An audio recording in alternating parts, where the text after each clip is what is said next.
আজকে আমাদের খুবই বেদনার দিন, কষ্টের দিন।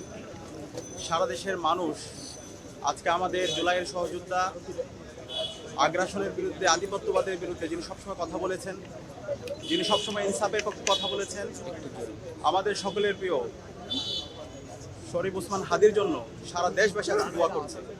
আজকে আমি ঢাকার বাইরে ছিলাম, যখনই শুনতে পেয়েছি সাথে সাথে রওনা দিয়েছি। সাথে সাথে মনে হচ্ছিল আমরা সবাই গুলিবিদ্ধ হয়েছি, আজকে পুরো জাতি গুলিবিদ্ধ হয়েছে। আজকে সকল মানুষরা আমাদের ওসমান হাদি ভাইয়ের জন্য দোয়া করছে। আমরা আশা রাখছি আল্লাহ তাআলা অবশ্যই আমাদের সকলের প্রিয় জুলাইয়ের সহযোদ্ধা, ইনসাফের প্রতীক শরীফ ওসমান হাদি ভাইকে আমাদের মাঝে ফিরিয়ে দিবেন ইনশাআল্লাহ। আমরা পরিবারের সাথে সাক্ষাৎ করেছি, পরিবার আল্লাহর কাছে দোয়া করছে, মেন্টালি তারাও স্টেবল অবস্থায় আছে ইনশাআল্লাহ। আল্লাহর রহমতে আমাদের সকলের প্রিয় ওসমান হাদি ভাই বাংলাদেশের 18 কোটি মানুষের দোয়ায় আমাদের মাঝে ফিরে আসবে ইনশাআল্লাহ। একই সাথে আজকে আমরা অন্তর্বর্তীকালীন সরকারকে জিজ্ঞেস করতে চাই, এই জুলাই বিপ্লব পরবর্তী আজকে 1.5 বছর হচ্ছে, এই অপরাধী যারা আছে, কালপ্রিট যারা আছে, এই খুনি হাসিনা এবং তার দোসররা, নিষিদ্ধ ঘোষিত ছাত্রলীগ, নিষিদ্ধ ঘোষিত আওয়ামী লীগ এবং যুবলীগ, এই সন্ত্রাসীরা কিভাবে আজকে এই স্বাধীন বাংলাদেশে এভাবে আমার ভাইকে গুলি করতে পারে, এই অপরাধীরা কিভাবে জামিনে মুক্তি পায়, সেটা আমরা আজকে আপনাদের কাছে কোয়েশ্চেন করতে চাই।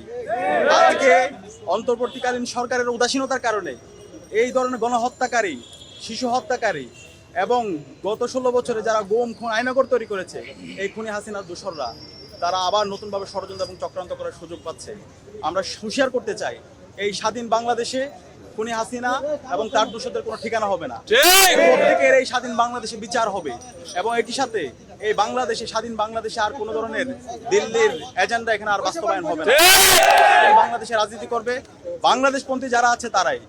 আমি সবাইকে আহ্বান করব, আজকে আমাদের বাংলাদেশপন্থী যারা আছে, ছাত্র শিবির, ছাত্রদল এবং সকল ছাত্র সংগঠন, জামাত, বিএনপি সহ বাংলাদেশে যারা ফ্যাসিবাদ বিরোধী আন্দোলন করেছে, জুলাইয়ের যত পক্ষের শক্তি আছে, সবাইকে আজকে আমাদেরকে ঐক্যবদ্ধ হতে হবে হাসিনার প্রশ্নে এবং এই যারা ফ্যাসিবাদ কায়েম করেছে তাদের বিচারের প্রশ্নে আমাদের সবাইকে এক হইতে হবে। আমরা ঐক্যবদ্ধভাবে এই খুনি হাসিনার বিরুদ্ধে এবং বাংলাদেশের স্বাধীনতা, সার্বভৌমত্ব, অখণ্ডতাকে আমাদের অক্ষুণ্ণ রাখার জন্য আমাদেরকে ঐক্যবদ্ধ হওয়ার জন্য আমি সবাইকে আহ্বান করছি। এবং একই সাথে আগামী 24 ঘন্টার মধ্যে আমাদের শরীফ ওসমান হাদি ভাইকে যেই সন্ত্রাসীরা গুলি করেছে তাদের সবাইকে আইডেন্টিফাই করে তাদেরকে দৃষ্টান্তমূলক বিচারের আওতায় নিয়ে আসার জন্য আমি আহ্বান করছি।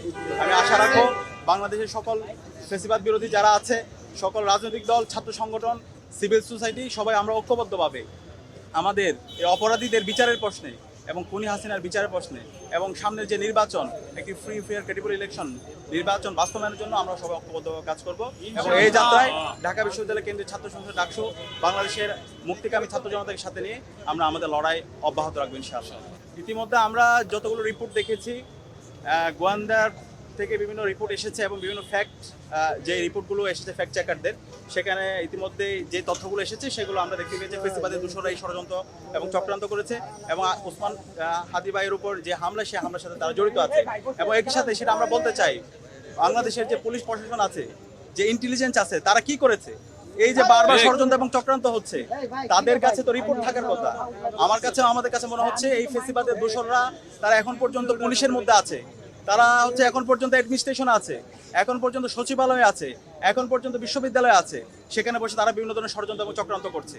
এবং তাদের এই ষড়যন্ত্র এবং চক্রান্তগুলোকে আমরা দেখতে পাচ্ছি সেই ফ্যাসিবাদী কাঠামোতে যেভাবে মিডিয়া এই ধরনের ফ্যাসিবাদকে প্রশ্রয় দিয়েছিল, এই ফ্যাসিবাদী যেই কাঠামো, সেই কাঠামোকে টিকে রাখার জন্য মিডিয়া যেভাবে হচ্ছে কনসেন্টগুলোকে তারা ম্যানুফ্যাকচার করেছিল, ঠিক একই কায়দায় নতুন বাংলাদেশে আমরা মিডিয়ার এই ধরনের দ্বিচারিতা দেখতে পাচ্ছি।